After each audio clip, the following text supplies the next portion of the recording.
praga dos gafanhotos. Êxodo capítulo 10, versículo 1 a 20.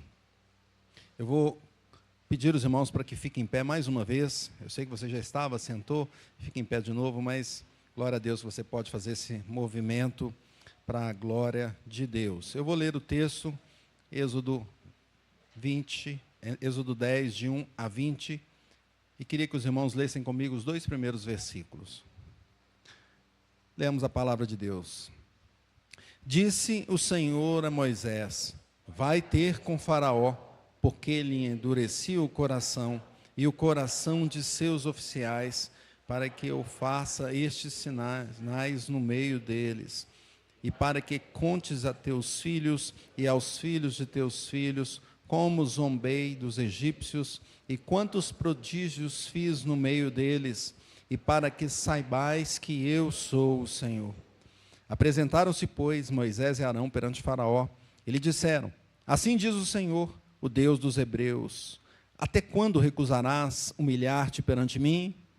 Deixa ir o meu povo, para que me sirva.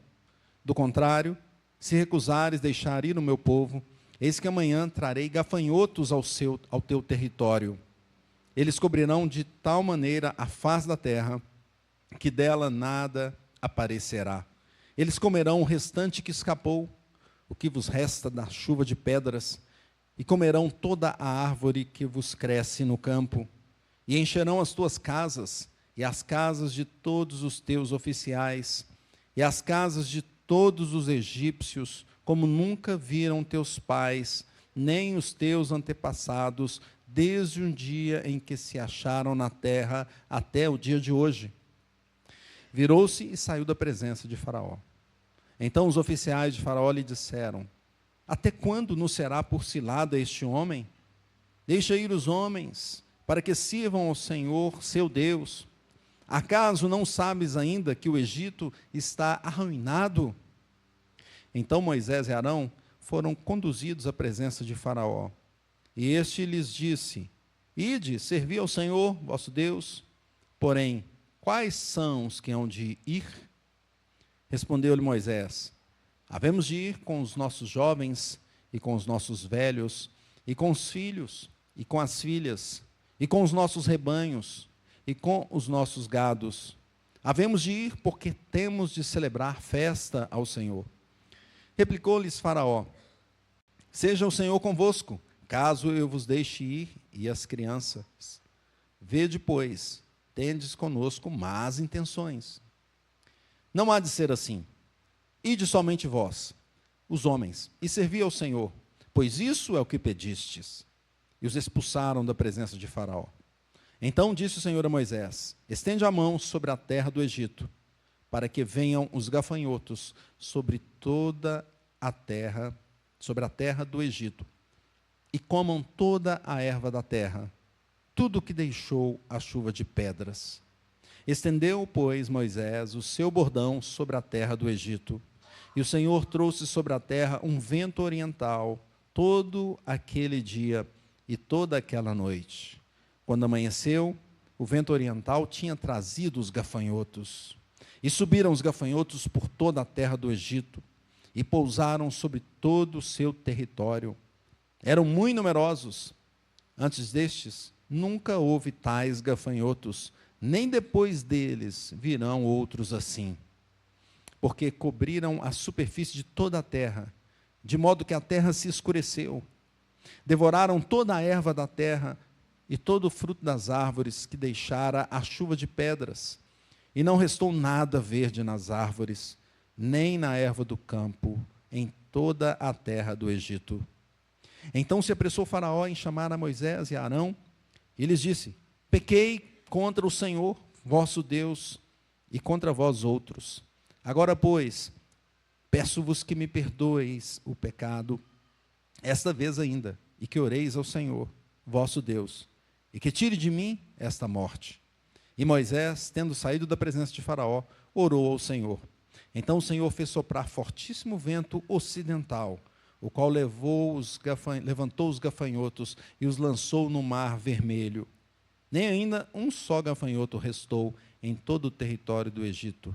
O Senhor, porém, endureceu o coração de Faraó, e este não deixou ir os filhos de Israel. Vamos orar? Santo Deus, tua palavra foi lida, e a tua palavra é poderosa para entrar em nossa vida e nos transformar. E é isso que nós pedimos essa noite. Conduz o teu servo, abençoe, para que ele traga a palavra do Senhor fielmente. Abençoe os irmãos, abra os ouvidos, a atenção, que estejamos realmente voltados para o Senhor e que tenhamos edificação em nossa vida nessa noite, em nome de Jesus. Amém. Podemos sentar, queridos irmãos? Caros irmãos, as perguntas são uma forma importante para instigar o aprendizado, não é? E eu poderia perguntar para os irmãos que já têm acompanhado a nossa exposição: você está entendendo a exposição das pragas? Você já identificou algumas práticas erradas na sua vida em função dessa exposição? Você está implementando mudanças na sua vida? E veja, quando a gente faz pergunta, a gente pensa um pouco mais, não é? Alguém pergunta para a gente e vai instigar o nosso pensamento, o nosso cérebro. E aqui nós temos algumas perguntas interessantes que foram feitas nesse texto, né? Uma delas é assim: até quando não te submeterás a Deus? A outra pergunta: até quando deixarás Moisés ser uma cilada ou ser uma ameaça? Outra pergunta: quem irá com você adorar a Deus? São perguntas que estão no texto, que nos ajudam a entender esse texto tão precioso, tão importante, na 8ª praga. Nós temos acompanhado o Êxodo, que é um livro de mudança total de Gênesis. Gênesis estava ali na criação, e depois chegamos até a formação do povo de Deus, as tribos, 12 tribos, filhos ali de Jacó, e um deles, José, foi para o Egito, por causa da fome. Lá mais à frente, quando ele era administrador do Egito, também foi Jacó e toda a sua família. 70 pessoas foram para o Egito. E ficaram ali, foram salvos. E passou-se vários anos, e surgiu outro faraó que não conhecia José. E esse faraó, então, viu que ele não viu 70 pessoas mais. Ele viu milhões de pessoas. E ele ficou receoso. Esse povo vai crescer demais e vai tomar o meu poder. Eu vou oprimir esse povo. E ele oprimiu, então, os hebreus ali no Egito. E nós vemos a história de Êxodo acontecendo, e ele vai oprimindo, e manda trabalhar forçado, e até tira as palhas e fala: vocês que busquem as palhas, mas vocês têm que entregar o mesmo alvo, o mesmo objetivo. Então aquele povo oprimido clama por Deus, e Deus então atende, e era o momento de tirar aquele povo do Egito. Faraó aperta mais ainda a opressão, e ele fala: vamos acabar com esse povo. Eu aperto, e esse povo continua se multiplicando. Mate os meninos. E foi exatamente nessa época que nasceu Moisés. Mas Moisés não morreu no Nilo, pelo contrário, ele saiu do Nilo numa pequena arca e ficou dentro da casa de Faraó. O Faraó querendo matar os meninos, e logo o libertador daquele povo estava dentro da casa dele. Então Moisés cresceu ali. Até os 40 anos ele estava ali e aprendeu muita coisa do Egito, até que ele viu um conflito entre o hebreu e o egípcio, e ele foi ali, e ele ficou, dessa vez, bravo, e interviu naquele conflito de tal forma que ele matou o egípcio. E alguém viu e o dedurou, um próprio hebreu que falou: eu te vi você matando o egípcio. Ele teve que fugir, e ele fugiu, e Faraó foi o perseguir, e ele foi lá para a terra de Midian. Na terra de Midian, ele conhece a sua família, não é? Conheceu ali. Também estava um conflito ali entre os pastores e as mulheres no poço, e ele ajuda as mulheres, e de repente ele bobeou, já estava casado. Então ele tem uma família ali na terra de Midian. E essa família, então, ele fica 40 anos ali. Quem sabe ele pensou: agora eu vou me aposentar aqui mesmo, não é assim? Eu vou cuidar aqui, estou cuidando dos rebanhos, do meu sogro, está tudo certinho. Quem sabe eu vou aposentar e ficar por aqui. Então, um dia ele estava lá e viu uma sarça que queimava e não se consumia. E quando essa sarça estava ali, e ela estava o fogo na sarça e não se consumia, ele chegou curioso para saber o que era, e Deus o chama. E Deus o chama para a missão. Volte para o Egito, você vai tirar aquele povo. E Moisés, rapidamente, como muitos de nós, arruma algumas desculpas, começou a falar com Deus: não, mas veja bem, não posso por causa disso, por causa daquilo. E para todos os questionamentos, Deus tinha a resposta. E Moisés voltou para o Egito. E levou ali, Deus o capacitou com alguns milagres, também colocou Arão junto dele para falarem a Faraó. E ele faz os milagres diante de Faraó e fala: Faraó, você tem que libertar esse povo, Deus está mandando. E Faraó não quer largar o osso, não é assim que se diz? Não, não vou. Esse povo está me servindo, esse povo é muita gente, é muita mão de obra, por que eu vou deixar esse povo embora? E ele começa a apertar ainda mais os egípcios ali naquela terra. Mas o Senhor vai pesando a sua mão. E as pragas vão caminhando, Deus vai trazendo praga uma atrás da outra. E a gente acompanha que cada praga dessa, além de Deus estar mostrando o seu poder, Ele estava mostrando alguns deuses ali do Egito que eles adoravam e que não deveriam adorar, pois o Senhor é o único digno de adoração. Então chega nessa praga dos gafanhotos. E nós vimos no texto aqui, propósito de Deus declarado no início, ele fala: vai de novo a Faraó, fala com ele para libertar o povo. E Faraó com o coração duro, ele chama e fala: se humilhe na minha presença, e Faraó não faz. Então ele fala: virão os gafanhotos, eu vou enviar os gafanhotos, a praga dos gafanhotos. E a situação já estava ficando complicada, porque nós percebemos que essa praga já é a 8ª, e muita coisa aconteceu, e a última, a chuva de pedras, tinha caído naquela região e tinha praticamente destruído o campo, as plantas, o que estava lá. Mas ainda sobrou algumas coisinhas. Alguns frutos ainda estavam ali. Alguma planta ainda estava crescendo. E agora Deus fala: vou mandar os gafanhotos, que vão destruir completamente o que restou. Então os oficiais falaram: ó Faraó, cuidado. Esse homem aí é uma ameaça. Até quando você vai deixar? Não é melhor deixar os hebreus partirem? E Faraó até chama e tenta negociar de novo com Moisés. Não, vocês podem ir, mas só vocês, né? Só os homens. Deixa aqui o restante, as crianças, as mulheres. E Moisés diz: todo mundo tem que partir. E Faraó então fala: então não vai ninguém. Continua com o coração duro. E vem os gafanhotos.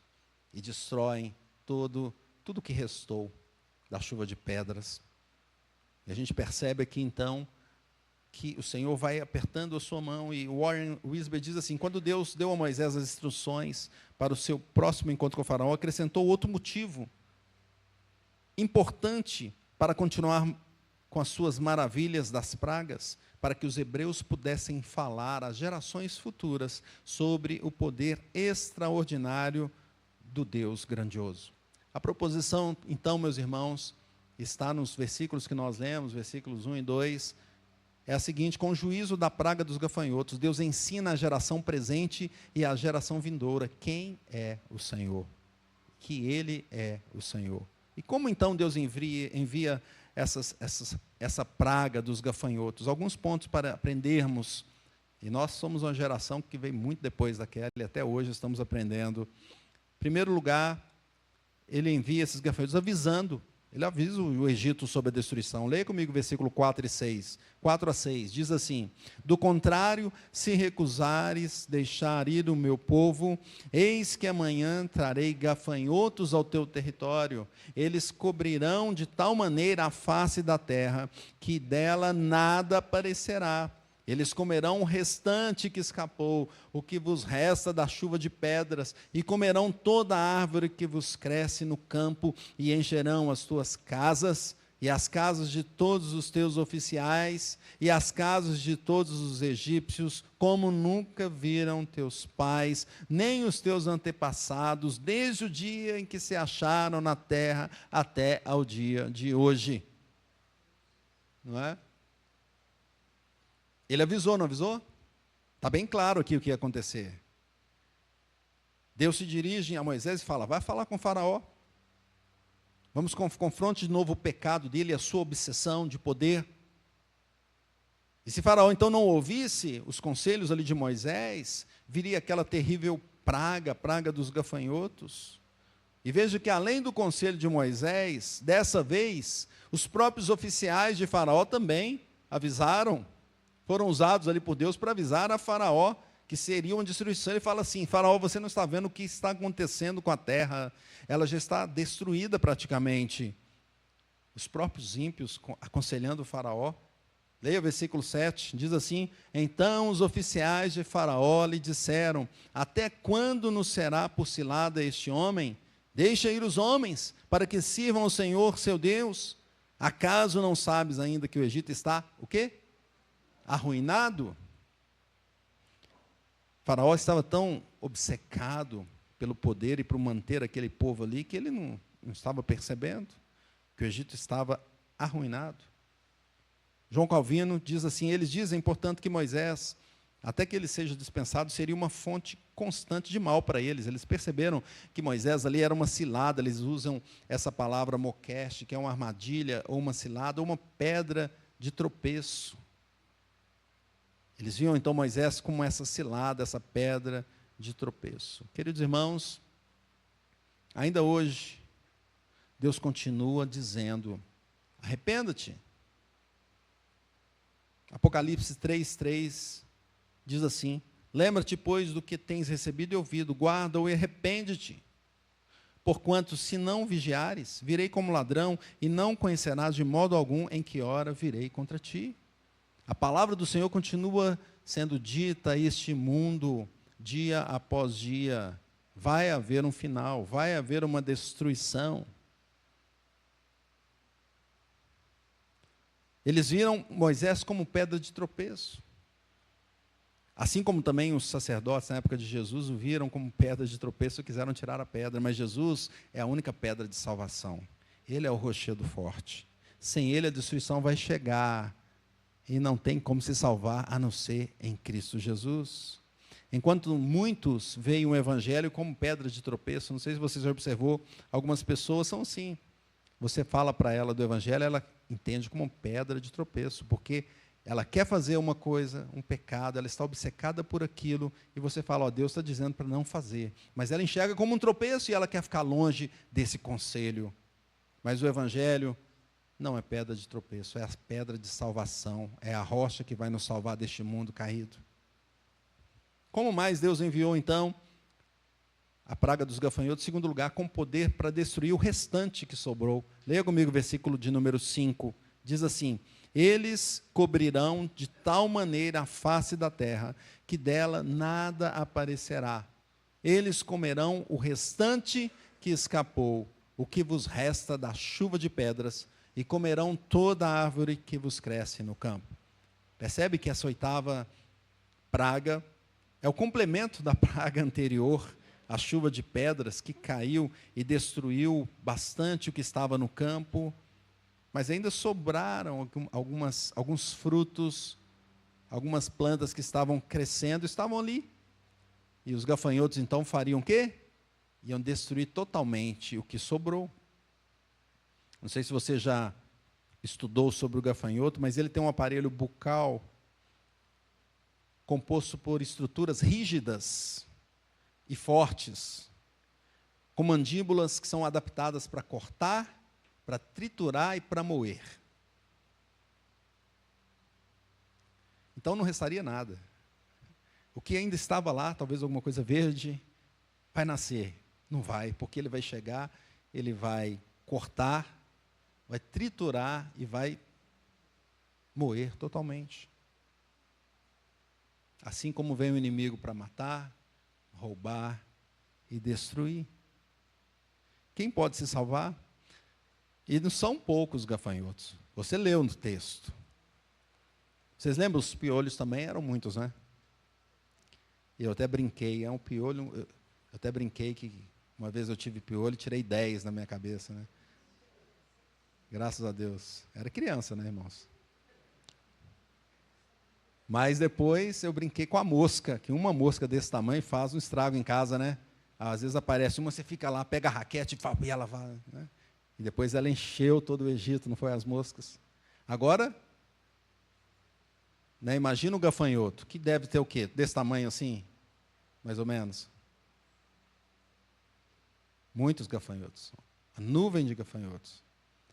Imagina para quem corre da barata, correr desses gafanhotos. E eram muitos, era nuvem, não dava para... O texto diz que ficaria tudo escuro por causa dos gafanhotos. Imagine tudo aquilo destruindo o que restava. Alguma coisa sobraria, irmãos? Philip Wright diz que existe 2 deuses no Egito antigo. Min e Osíris. eram deuses egípcios importantes. Eram ligados à fertilidade, à agricultura, à virilidade. O Min era um deus da fertilidade masculina e das colheitas. E o Osíris, deus da vida após a morte. Deus da vegetação, da ressurreição, pai de Horus, sendo às vezes descrito como filho de Osíris e Ísis. Ambos eram cultuados em festivais que celebravam o ciclo da vida, a morte e a renovação. E Min sendo retratado como, ele era retratado com um falo ereto, simbolizando a potência. E Osíris como um faraó mumificado, representando a nova vida e o julgamento das almas. E aquele povo adorava esses deuses dessa maneira. E Deus estava ali agora confrontando esses deuses, dizendo que só Ele pode trazer fertilidade, só Ele pode abençoar o campo, só o Senhor pode realmente trazer prosperidade. E sem Deus está tudo cortado, triturado e moído. Apenas Deus pode dar vigor, apenas Deus pode trazer a fertilidade, apenas Deus pode trazer a sementeira, a colheita. E quando nós pensamos nos últimos dias, o Senhor também vai trazer um juízo destruidor sobre a terra. Se você abrir sua Bíblia em 2 Pedro 3,7, 2 de Pedro 3,7 nos diz assim: ora, os céus que agora existem, e a terra, pela mesma palavra, têm sido entesourados para o fogo, estando reservados para o dia do juízo e destruição dos homens ímpios. A terra passará por uma destruição, mas o Senhor vai trazer novos céus e nova terra, que reinam bondade e justiça. Não vai ter mais a opressão do inimigo, vai ter a bênção e a graça de Deus, porque o Senhor pode restaurar. Ele pode destruir, mas Ele pode renovar, Ele pode restaurar. E muitas vezes Ele faz isso com a nossa vida. Ele nos dá algumas provações para a gente ficar um pouquinho triturado ali, mas depois Ele renova, transforma e nos levanta para a glória dEle. Terceiro lugar, como a gente vê esses gafanhotos, então, como Deus traz, com visibilidade maior que a de todos os tempos. Leia comigo o versículo 6. Leia comigo, diz assim: e encherão as tuas casas, e as casas de todos os teus oficiais, e as casas de todos os egípcios, como nunca viram teus pais, nem os teus antepassados, desde o dia que se acharam na terra, até o dia de hoje. Até aí. Então veja, que seria um acontecimento realmente histórico, nunca visto antes. A gente hoje gosta de falar assim, né? O recorde de todos os tempos de safra, tudo hoje é assim. Querem chamar a atenção, né? A mídia é assim. Aí tenta achar alguma coisa. Não, fala aí, procura um recorde de alguma coisa nessa notícia. O maior de todos os tempos, né? Tem alguns times que são assim, falam assim, o maior time de todos os tempos, né? Aqui realmente foi uma coisa assim, inexplicável, que aconteceu, que nunca ninguém tinha visto. A nuvem de gafanhotos foi vista por todos. Apareceu em todos os lugares, a repercussão foi total, geral. Não precisou nem aparecer no Jornal Nacional da época. Todo mundo viu. Não dava para deixar de perceber aquilo, nem dava para fingir que não viu. Toda a terra foi coberta pela nuvem de gafanhotos. E essa história seria contada pelos hebreus por gerações e gerações, pois é isso que o Senhor estava mostrando, isso que está na proposição do texto. Tudo que Deus fazia aqui era para mostrar a sua glória e para que todas as gerações soubessem que Ele é o Senhor, Ele é o Deus Todo-Poderoso. João Calvino diz assim: Moisés denuncia a extrema escassez e fome da terra do Egito, porque os gafanhotos surgiram repentinamente, por completo, para consumir os produtos restantes do ano, pois a metade já tinha sido destruída lá pelo granizo, a chuva de pedra. Mas apesar de histórias antigas testemunharem, e aconteceu também em nossos dias, algum dia desapareceu aí alguns gafanhotos, acho que na Argentina também, não é? Não apenas os campos de milho, mas tudo foi ali destruído pelos gafanhotos. Podemos entender essas circunstâncias e que o exemplo foi extraordinário da mão poderosa de Deus, da mão do Senhor. Nos últimos dias, meus irmãos, o Senhor também está reservando um evento marcante. No Novo Testamento, tivemos um evento marcante. quando nós cantamos aqui, a cantata, com os nossos irmãos, com as crianças e também com os adultos, nós falamos do evento que marcou a história antes e depois de Cristo. Foi um evento marcante. Muitos olharam para o céu e viram a estrela. Essa estrela é diferente. Alguma coisa está acontecendo, os céus e a terra, os anjos que apareceram cantando para os pastores. Jesus Cristo veio e marcou a história. Eles olharam para Jesus e falaram: está ali nele a glória do Pai. Glória como do unigênito do Pai. E depois da sua assunção, depois que Jesus foi aos céus, o Espírito veio sobre o seu povo e também foi marcante. Muitos que estavam ali testemunharam a glória de Deus nos homens, nos discípulos, que agora estavam sendo capacitados pelo Espírito Santo para levar a palavra por toda a terra. E de lá até hoje a terra vem se enchendo da glória de Deus. Quantas pessoas tem no mundo hoje que conhecem o Senhor? Quantas pessoas estão reunidas, quantas igrejas estão reunidas essa noite louvando e adorando a Deus? A terra está se enchendo do conhecimento da glória do Senhor, como diz Abacuque 2:14, assim como as águas cobrem o mar. E Abacuque 3:3, a sua glória é sobre os céus e a terra se enche do seu louvor.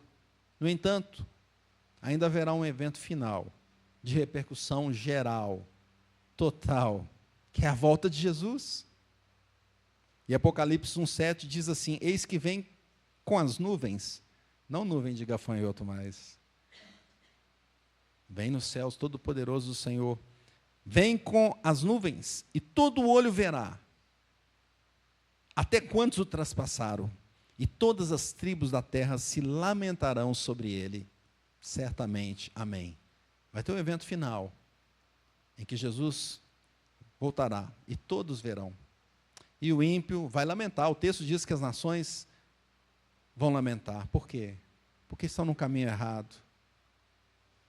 Com todos aqueles, o povo de Deus vai se alegrar e vai louvar a Deus eternamente. Quarto lugar, meus irmãos, como ele traz esses gafanhotos, essa praga dos gafanhotos, com ordem de libertação de todo o povo. Então leia comigo de pé, o versículo 8 e 9, fique de pé, vamos ler juntos os versículos 8 a 9, diz assim: então Moisés e Arão foram conduzidos à presença de Faraó, e este lhes disse: ide, servi ao Senhor vosso Deus, porém quais são os que hão de ir? Respondeu-lhe Moisés: havemos de ir com os nossos jovens, e com os nossos velhos, e com os filhos, e com as filhas, e com os nossos rebanhos, e com os nossos gados, havemos de ir, porque temos de celebrar festa ao Senhor. Glória a Deus, pode sentar. Depois, então, desse conselho, até dos oficiais, Faraó falou: eu vou chamar de novo aqui Moisés e Arão, e tentar negociar alguma coisa, não é? Vou ver com ele. E ele pergunta, faz essa pergunta: quem vai adorar? Quem vai seguir no deserto para adorar? O rei não queria libertar os hebreus, não é? Então ele já pensava assim: olha, eu vou manter aqui as mulheres e as crianças, né? Os mais velhos também, deixa só os homens ir lá, eles vão ter que voltar, não vai deixar aqui o povo. Mas Moisés é muito claro nesse texto, né, irmãos? Ele fala assim: todos devem ir ao deserto para prestar culto ao Senhor. Jovens, os velhos, os filhos, as filhas, e até os rebanhos e os gados. Até os nossos bens. Nós vamos com tudo para louvar. A festa ao Senhor é de suma importância e ninguém pode ficar para trás. Matthew Henry comenta assim: os jovens também não devem esquecer que o conselho do Senhor é: lembra-te do teu Criador nos dias da tua juventude. Apesar que Satanás, o conselho de Satanás é outro, ele tenta manter os jovens, manter as crianças, mantê-los no estado de escravidão para pecar, para ficar no mundo. Observe então que o grande inimigo do homem deseja retê-lo pelos laços da afeição, pois Faraó teria tomado reféns os israelitas por seu retorno, mantendo suas esposas e filhos em cativeiro. Esse era o desejo dele. Manter ali em cativeiro alguns do povo. Mas a mensagem é clara: todos devem ir adorar ao Senhor. É interessante quando nós vemos Jesus falando com os discípulos, e Jesus fala assim em João 6,37, todo aquele que o Pai me dá, esse virá a mim. E que vem a mim, de modo nenhum lançarei fora. Glória a Deus. Jesus está dizendo que todo aquele que é dele, ele não vai deixar fora. No final, todos estarão com o Senhor, mesmo que no finalzinho da vida, quem sabe a pessoa viveu longe do Senhor, como aquele ladrão na cruz. No último instante, já estava ali, prestes a morrer, e ele fala: Senhor, lembra-te de mim, quando estiveres no paraíso. E Jesus fala o que com ele? Hoje mesmo, estarás comigo no paraíso. Às vezes oramos por alguma pessoa, como temos orado pelos filhos desviados, e a pessoa fica longe do Senhor. Mas um dia, Deus toca no coração dessa pessoa, ela volta. Meus irmãos, aqueles que são do Senhor, estarão com Ele eternamente. O Senhor não vai deixar escapar ninguém. Todos devem ir para a festa. E veja que Apocalipse 7:9 nos diz assim: depois dessas coisas vi, e eis que grande multidão, que ninguém podia enumerar, de todas as nações, tribos, povos e línguas, em pé diante do trono e diante do Cordeiro, vestidos de vestiduras brancas, com palmas nas mãos, e clamavam em grande voz, dizendo: ao nosso Deus, que se assenta no trono, e ao Cordeiro pertence a salvação. Louvado seja Deus.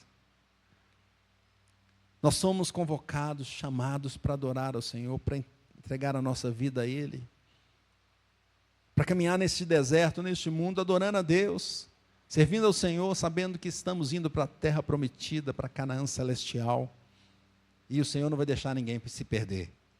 O Senhor está te conduzindo, está nos conduzindo um a um para a glória dEle.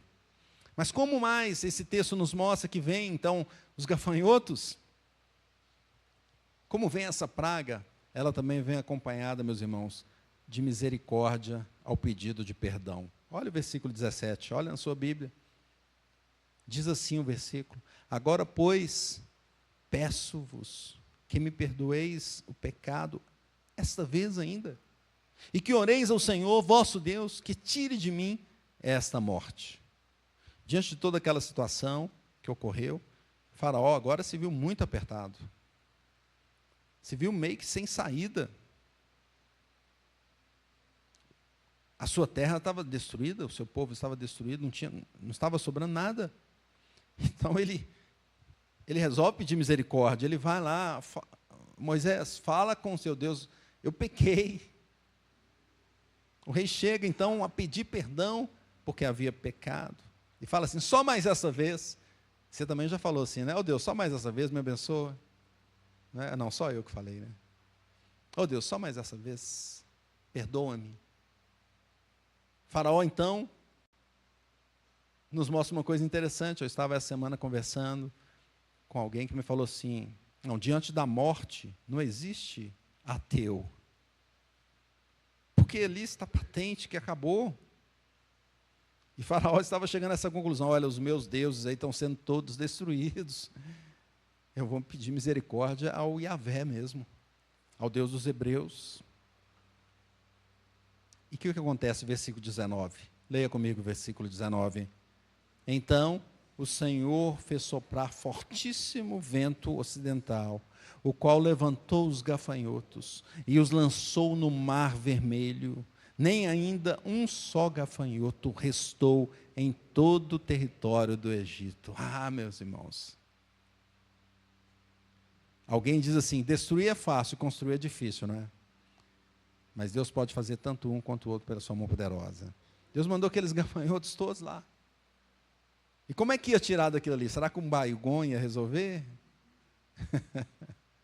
É meio difícil, né? Mas o que Deus fez ali, quando ele clamou? Jogou um vento, agora ocidental. E não sobrou o texto diz, um gafanhoto.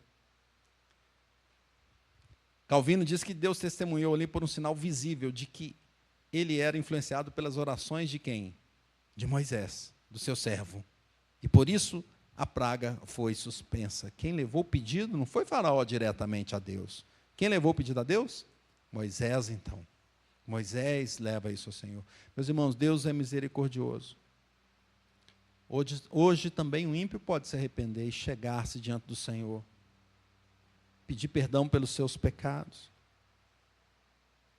E o mediador não é mais Moisés, o mediador é aquele que é maior que Moisés. É o Senhor Jesus Cristo. Jesus se entregou na cruz, Ele mesmo, para pagar os pecados, para justificar o pecador.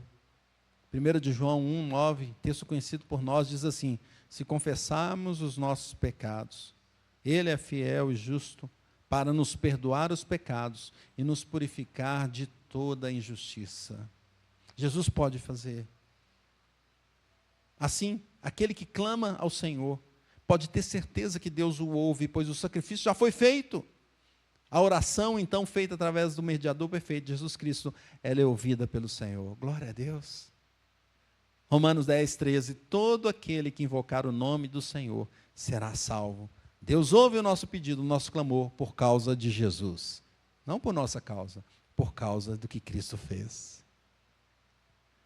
Concluindo, queridos, o mundo continua desobedecendo a Deus, querendo manter a opressão sobre o povo de Deus. E Deus continua com as portas abertas. Nossa igreja está com as portas abertas. A palavra está sendo dita, chamando o homem ao arrependimento. Muitos continuam como Faraó, com o coração duro. Mas o Senhor nos chama ao arrependimento, para que a história seja contada. Tudo que aconteceu aqui, Deus também endureceu o coração de Faraó, foi para que a história fosse contada às gerações. E nós estamos aqui nessa noite ouvindo as maravilhas que o Senhor fez lá há tanto tempo atrás. E Ele é o mesmo Deus de ontem, de hoje, e o será eternamente. E no final, meus irmãos, todos verão a glória de Deus. Não será mais uma nuvem assim, igual essa de gafanhotos, mas Jesus virá também, com o vento também.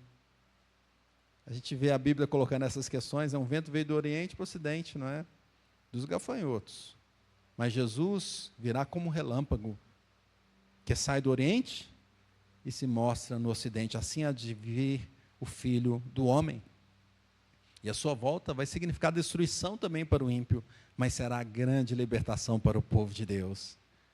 Jesus salvará todos, não vai ficar nenhum para trás, porque não pode ficar ninguém para trás. Ele nos convoca a todos a participar dessa festa final nos céus, no paraíso, das bodas do Cordeiro, e vai durar a eternidade. Glória a Deus por isso. Então, como viveremos? Como vamos aplicar em nossa vida? Em primeiro lugar, viveremos nos submetendo a Deus. Respondendo aquela pergunta do texto que fala assim: até quando não te submeterás a Deus? Foi falado para Faraó, mas essa pergunta também cabe a muitos no dia de hoje. Não só os ímpios, mas há muitos também que não se submetem ao Senhor, à vontade de Deus. Quer colocar a sua vontade acima da vontade de Deus. Viveremos nos submetendo a Deus. Quando nós lemos esse texto e vendo o que Deus fez, e vendo que Deus é poderoso até para endurecer o coração do homem, nós temos aqui duas possibilidades: ou nós somos de Deus, ou nós somos contra Deus. Porque aquele que é contra Deus vai ficar: mas Deus, por que endureceu o coração de Faraó? Mas aquele que é do Senhor, eu falei: eu quero é ficar com Deus. Ele é o Senhor poderoso, que dirige todas as coisas, toda a história. Eu quero o Senhor. Não há meio termo. No final dos tempos, a destruição virá também como gafanhotos. Olha que interessante, Apocalipse nos diz, Apocalipse 9, 4, falando sobre grandes gafanhotos, agora gigantes. Foi-lhes dito que não causassem dano à erva da terra. Olha que interessante esse texto. Nem a qualquer coisa verde, nem a árvore alguma, e tão somente aos homens que não temem o selo de Deus sobre a fronte.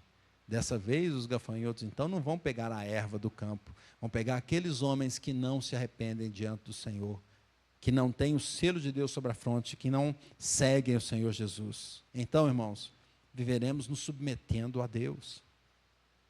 Segundo lugar, como viveremos? Aplicação para a nossa vida. Viveremos a favor de Cristo, respondendo essa segunda pergunta do texto: até quando deixarás Moisés ser uma ameaça? Moisés era uma cilada, pois ia contra a vontade de Faraó, não é?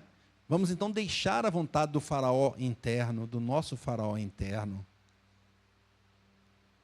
Quantas vezes o nosso faraózinho também se levanta e fala, não, é isso que eu quero, Deus. Um dia desse eu estava com uma pessoa conhecida, a gente estava lá, ela falou assim, Deus é difícil demais. Eu não vou orar mais não. Por quê? Porque eu oro, Deus faz o que Ele quer. Eu falei isso quando eu orei, Deus, o Senhor é difícil de negócio. Eu oro e só faz o que o Senhor quer, Deus. Aí eu falei com ela, né? Ele faz isso. Aí ela perguntou, então para que orar? Aí eu falei, para nos aproximarmos de Deus. Porque a cada momento que oramos e vemos que a vontade dEle é melhor que a nossa, nós queremos a vontade dEle. Viveremos a favor de Cristo. Deixando os nossos faraózinhos, né? Os nossos ditadorzinhos dentro da nossa vida, baixar a bola e seguir o mediador, Jesus Cristo. Terceiro lugar, como viveremos? Meus irmãos, viveremos indo para a festa da adoração ao Senhor. Respondendo essa pergunta aqui, quem exatamente irá adorar a Deus? Foi essa a pergunta? Eu vou. Nós iremos. Nós estamos no caminho para adorar a Deus, levantando diariamente, levando o nosso espírito em adoração ao Senhor no nosso dia, saindo para as nossas obrigações diárias, como se fosse um serviço a Deus diante da sociedade, nos dirigindo para a casa do Senhor, para a igreja, para adorar com os nossos jovens, com as nossas crianças, os nossos adolescentes, com os homens, com as mulheres, com os idosos, para a grande festa que está sendo programada, ensaiada e que terá o seu ápice no final diante do Senhor Jesus, com todas as igrejas de todo mundo, de todos os tempos, todas as tribos, línguas, povos e nações. Portanto, queridos, busquemos hoje a presença de Deus, para que esses gafanhotos que venham agora destruir os homens ímpios não nos peguem, mas que nós sejamos salvos pela presença do Senhor e para um livramento eterno diante de Deus. Que Deus nos abençoe.